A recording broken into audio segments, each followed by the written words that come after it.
बिस्मिल्लाहिर्रहमानिर्रहीम, अस्सलाम वालेकुम। वीडियो नंबर 11 के साथ आपके पास मैं दोबारा हाजिर हुआ हूँ। वीडियो नंबर 11 बच्चों के लिए ट्रेनिंग कोर्स चल रहा है माइक्रोसॉफ्ट एक्सेल 2016 का। और इसके अंदर आज हम थोड़ा सा ना, जैसे हम फंक्शंस की बात कर रहे थे, आपको पता चला कि हमने आपके सामने चीज़ें मैनुअल भी सम की हैं और फंक्शन के साथ भी उनको ऐड किया, सम किया। थोड़ा सा एक स्टेप आगे चलते हैं तो हमारे पास आती है इफ़ स्टेटमेंट की कंडीशन आती है। इफ़ का मतलब होता है कि हम कुछ ना कुछ डिसीजन लेना चाह रहे हैं कि अगर मेरे सेल में, मेरे रो में या कॉलम में या किसी सेल में मन के कुछ ये वैल्यूएट है, इसका रिजल्ट ये आना चाहिए। मैंने थोड़ी सी डिसीजन मेकिंग करनी है उसमें। तो डिसीजन मेकिंग के लिए हमारे पास इफ़ की स्टेटमेंट यूज़ होती है। इफ़ की स्टेटमेंट माइक्रोसॉफ्ट ने एक्सेल में पड़ी हुई है। वैसे तो प्रोग्रामिंग में बड़ी यूज़ होती है इफ़, और बड़े कम्प्लेक्स लेवल पे यूज़ होती है। तो मैं आपको इसकी बेसिक चीज़ बताऊंगा कि इसको किस तरह से यूज़ किया जाता है। और इसी इफ़ स्टेटमेंट के साथ फिर मैंने एक आपके लिए, बच्चों के लिए एक रिज़ल्ट शीट तैयार की है। रिज़ल्ट शीट से आपको आइडिया हो जाएगा कि किस तरह से आपके स्कूल के जो जो जो मैनेजमेंट के बंदे हैं वो किस तरह से रिज़ल्ट को कैलकुलेट करते हैं और आपकी शीटें कैसे बनती हैं। वैसे तो उनके पास अच्छे अच्छे सॉफ्टवेयर हैं, लेकिन एक्सेल के अंदर कैसे रिज़ल्ट शीट बन सकती है वो मैं आपको दिखाऊंगा, क्योंकि मैंने वो एक पूरी आपके लिए प्रिपेयर करके रखी है। तो इससे पहले हम देखते हैं कि इफ स्टेटमेंट क्या होती है। If statement allows you to make logical comparison between conditions. तो इफ स्टेटमेंट की सिंपल सी जो डेफिनेशन है वो आपके सामने लिखी हुई है कि आपने कुछ ना कुछ कंपैरिजन करना है दो चीज़ों के दरमियान या ज़्यादा चीज़ों के दरमियान। यस और नो बताना है, या फिर आगे मूव कर जाए, कुछ और फंक्शन लगा के इसको आगे मूव कर ले। ये इफ स्टेटमेंट है। तो अगर आप इफ स्टेटमेंट लगाएंगे तो इफ स्टेटमेंट का जो फार्मूला है वो क्या करेगा, रिटर्न्स, उसके अंदर आप टेक्स्ट भी ले सकते हैं, वैल्यू भी ले सकते हैं, या फिर और कैलकुलेशन के लिए आप इसमें फंक्शन ऐड करके तो और भी अपनी कैलकुलेशन कर सकते हैं। ये इफ स्टेटमेंट की मन के आपको ये चीज़ें मिलेंगी इससे। तो मेरे ख्याल से थोड़ा सा बच्चों के लिए कम्प्लेक्स होगा इफ़ को समझना, लेकिन मैं बड़ी आसानी के साथ समझाने की कोशिश कर रहा हूँ। और फिर मैं इसके अंदर आपको एग्जाम्पल के तौर पे स्कूल की जो है रिज़ल्ट शीट वो भी दिखाऊंगा कि किस तरह से इफ़ स्टेटमेंट जो है ना वो आपकी कैलकुलेशन करती है। तो एक्सेल की जो है ना वो ट्रेनिंग, ये आप इसको ज़रूर अपने घरों में करें और इसकी प्रैक्टिस ज़रूर करें और इसको समझने की कोशिश करें। मैंने बड़े आसान अल्फाज से बताया कि इफ़ स्टेटमेंट जो है वो किसी चीज़ों के दरमियान कंपैरिजन करने के लिए होती है।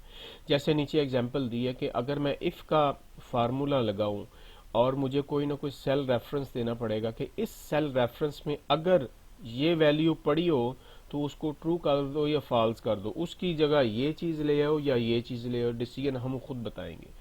तो फिर उसके बाद मैं स्कूल की रिजल्ट शीट आपको दिखाऊंगा। तो चले लेक्चर में चलते हैं। ये मेरे पास लेक्चर्स का फोल्डर है, इसमें मैं गया वीडियो नंबर 11 में गया। पहला मैं ये खोलता हूँ, फिर मैं साथ ये भी खोल लेता हूँ, मसला नहीं है। मैं इसे बंद करता हूँ। तो ये रिजल्ट शीट भी स्कूल की खुल गई है। तो मैंने इसे डबल क्लिक किया। मैं आपको चीज़ दिखाने लगा हूँ कि क्या इस इफ स्टेटमेंट क्या करती है। ठीक है, तो ये जो है आपके सामने आ गई। अब मेरे पास चीज़ क्या है इसमें, मेरे पास इफ स्टेटमेंट में जो आपको थोड़ा सा समझाने की कोशिश करने लगा हूँ कि जैसे मेरे पास ये एक कॉलम बना हुआ है, एक एक छोटा सा डब्बा बना हुआ है ये वाला। इसमें लिखा हुआ है एप्पल और ऑरेंज।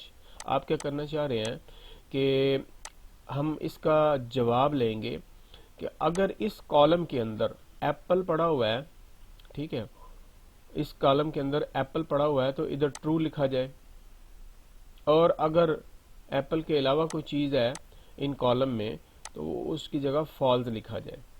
तो ये मैं थोड़ा आपके सामने करने की कोशिश करूँगा। देखिए, तो इफ़ की स्टेटमेंट ये यहाँ से स्टार्ट होती है। जैसे मैंने आपको पहले भी बताया कि कोई भी फार्मूला फंक्शन है एक्सेल के अंदर वो इज इक्वल टू से शुरू होता है, और मैंने इसकी जगह ये लगाया। जैसे मैंने इफ़ लगाया तो वो उसने और भी माइक्रोसॉफ्ट ने इसमें फंक्शन दे दिए। ठीक है, अब मैं क्या करूँगा मुझे क्या करना है कि मुझे सेल का रेफरेंस देना है कि किस सेल का मैंने कंपैरिजन करना है। तो मैं कहता हूँ कि सेल नंबर ये एप्पल जो है वो सी, और इधर गया तो 9, मैंने इधर लिखना है C9 C9, ये मैंने लिखा C9। आगे खुद ही ये आप अगर नीचे देखेंगे तो तो ये इफ़ की लॉजिकल टेस्ट, उसके बाद वैल्यू को रिटर्न करना ट्रू में या फॉल्स में, या फिर आगे लेके जाना, ये इसकी कंडीशन आपको बता रही है। तो मैं इसे जैसे एक मिनट है C9, आगे काम क्या करना है मैं लगाऊंगा कामा, उसने बताया भी हुआ है कि नीचे छोटा सा कामा लगाना है। ठीक है, C9।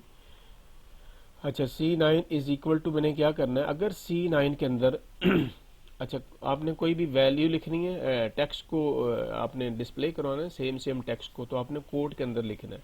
तो मैंने लिखा AAPLE एप्पल, और इसके मैं कोड को मैंने बंद कर दिया। अगर C9 के सेल के अंदर एप्पल का वर्ड लिखा हुआ है,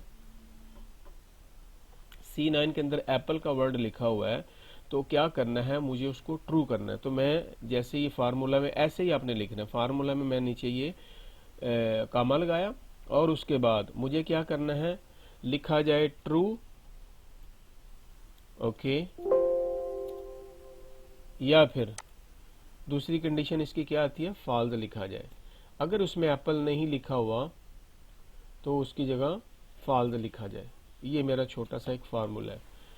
कंडीशन इफ की समझ आ गई कि ये जो इस सेल के अंदर जो है, इस सेल के अंदर एप्पल है, और मुझे एक मिनट है जी, if formula missing, if C9 is equal to apple then true.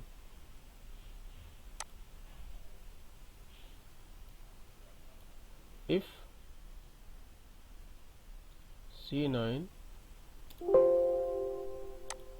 एक मिनट है,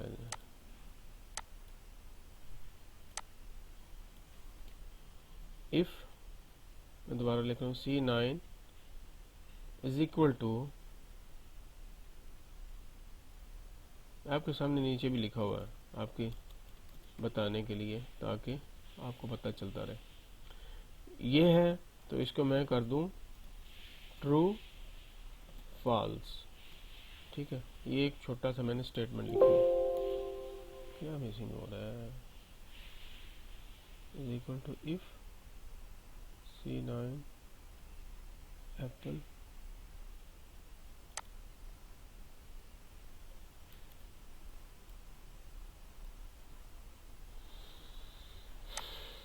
एक मिनट है। अच्छा जी, A is equal to if C9 dash C9 is equal to Apple,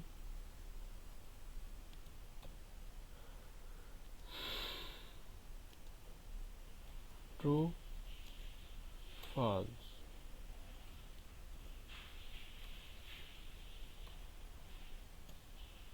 false bracket बंद।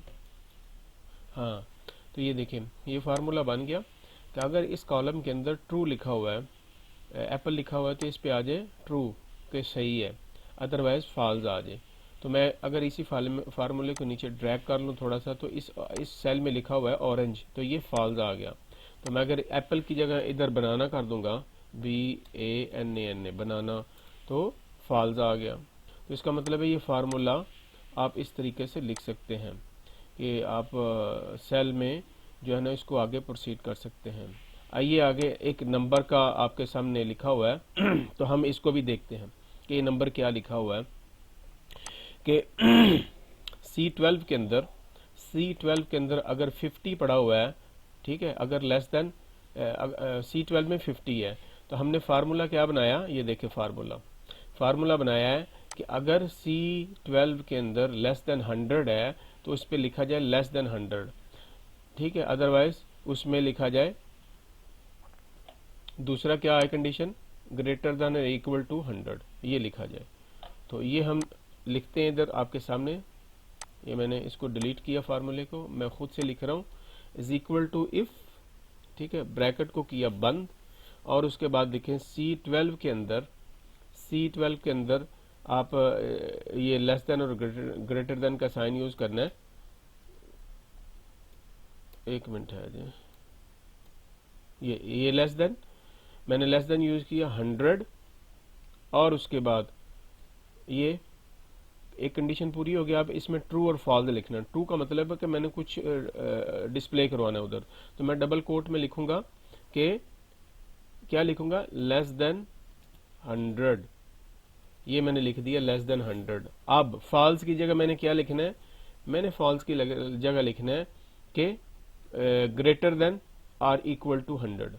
ठीक है, मैं इसकी जगह फॉल्स की जगह ये लिख देता हूँ, ग्रेटर देन और इक्वल टू 100। ठीक है, ये मैंने इसका कोड किया बंद, और मैंने ब्रैकेट को किया बंद, और मैं इसको किया एंटर। तो अगर 50 है तो फार्मूले को आप समझने की कोशिश करें। फार्मूला क्या बना है कि अगर इस सेल के अंदर, सेल ये वाला है, अगर इसकी वैल्यू 100 से कम है तो लेस देन लिखा जाए, अगर 100 से वैल्यू ज्यादा है तो ग्रेटर देन लिखा जाए। तो ये इफ की कंडीशन देखे कितने अच्छे अच्छे काम कर रही है। और आप इसके बाद थोड़ा सा, अगर थोड़ा सा बड़े लेवल पे देखेंगे तो ये काफी कॉम्प्लेक्स कैलकुलेशन में यूज होती है इफ की कंडीशन। तो इधर जैसे ही मैं देखें लेस देन 100, मैं अब इसकी वैल्यू 200 कर रहा हूं, तो ऑटोमेटिकली उसमें लिखा गया ग्रेटर देन और इक्वल टू 100। ठीक है, मैं इसकी वैल्यू 99 कर दी है। तो आपके सामने फार्मूले के मुताबिक जो वैल्यू मैंने ऊपर टेक्स्ट शो करवाया वो आपके सामने आ रहा है। तो इस तरीके से आप अपनी इस इफ की कंडीशन को यूज कर सकते हैं। मैं आपको अभी स्कूल की रिजल्ट शीट दिखाने की कोशिश करूंगा, मैं फिर आपको बताऊंगा भी। ये आपका अगर ये क्या कहते हैं उसको, होमवर्क अगर आप कर लें, ये वाली रिजल्ट शीट तैयार करके अपने घरों में इसकी प्रैक्टिस करें, तो मेरे ख्याल से इफ़ की आपको काफ़ी समझ आ जाएगी। मैंने क्या किया कि मेरे पास सीरियल नंबर है, स्टूडेंट नेम है, मैथ, उर्दू, इंग्लिश और साइंस के ये मेरे पास मार्क्स लिखे हुए हैं इस बच्चे के। ठीक है, 10 मार्क मैंने इस पे सम का फार्मूला लगा लिया। हाँ, मैंने आपको पिछले लेक्चर में बताया कि सम को कैसे किया जाता है। इसके बाद मैंने एक परसेंटेज का फार्मूला लगा लिया, इसमें मैंने एवरेज निकाल ली। ठीक है ना, इस सेल से लेके इस सेल तक की एवरेज निकाली। अब जब मैंने एवरेज लगा ली तो अब इसमें मैंने इफ की जो है ना ये कंडीशन लगा दी है, ये आपके सामने मैं आपको बता रहा हूँ। ठीक है, इफ की मैंने, ये मैं थोड़ा सा बड़ा भी कर रहा हूँ, तो इफ की मैंने कंडीशन लगा दी है। इफ की कंडीशन क्या लगाई है कि अगर, ये मैंने नीचे कंडीशन लिख दी थी ये वाली, अगर नंबर बच्चे के 90 से अबव है तो उसको ए प्लस देना है, अगर बच्चे के नंबर 80 से ज्यादा है तो उसको ए ग्रेड देना है, अगर 70 से ज्यादा तो उसको बी प्लस, और अगर 60 है तो 60 से ज्यादा तो उसको बी, सी 50 से ज्यादा, और ई वाले को फेल। मैंने फेल तो नहीं लिखा, अनफेयर लिख दिया। ठीक है ना, इसी तरह ये फार्मूला काम करता है। ये देखें आप पूरे का पूरा फार्मूला देख लें, तो मैंने वही जो कंडीशन मैंने नीचे डिफाइन की थी मैंने फार्मूला के अंदर लिख दी है कि अगर इस सेल के अंदर वैल्यू 90 इज इक्वल टू 90 है तो उसको ए प्लस दे दो, अदरवाइज ए दे दो। अदरवाइज देखो इफ कंडीशन के अंदर ट्रू और फॉल्स हम देखते हैं।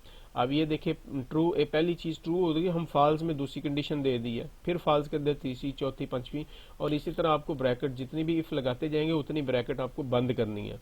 बंद करने के बाद आपको ये वाला रिजल्ट मिलेगा। तो ये मेरा सारे के सारा फार्मूला के थ्रू आ रहा है। जैसे मैं आपको, एक मिनट में आपको,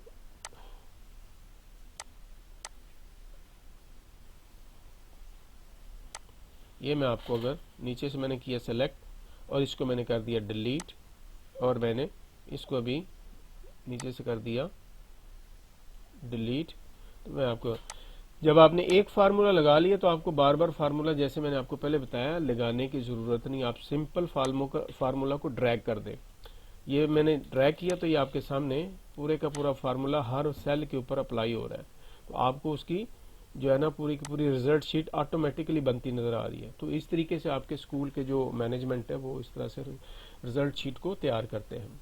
तो उम्मीद है कि ये इफ की कंडीशन आपको काफ़ी पसंद आएगी और आप इस पे काम भी करेंगे और उसको देखेंगे भी, और किस तरह से ये आपकी चीज़ों में कैलकुलेशन कर सकती है। इसके अलावा भी ये सिर्फ स्कूल के लिए काम नहीं आती है, ये आप सेल्स में जाएंगे, बड़ी बड़ी कंपनियों में जाएंगे तो उधर भी ये सारी की सारी चीज़ें यूज़ होती हैं। तो उम्मीद है कि आपको ये चीज़ें पसंद आई हैं। आपको जो है ना अब्दुल फन जोन को ज़्यादा से ज़्यादा सब्सक्राइब करें और इसको अपने दोस्तों में शेयर करें, ताकि ज़्यादा से ज़्यादा लोगों को अच्छी अच्छी चीज़ों का पता चलता रहे। तो उम्मीद है कि इस वीडियो के अंदर आपको ज़्यादा से ज़्यादा अच्छी इन्फॉर्मेशन मिली है। तो अपना ख्याल रखिएगा और इसको ज़्यादा से ज़्यादा घर के अंदर प्रैक्टिस करने की कोशिश करें। अल्लाह हाफिज़, बहुत शुक्रिया, थैंक यू।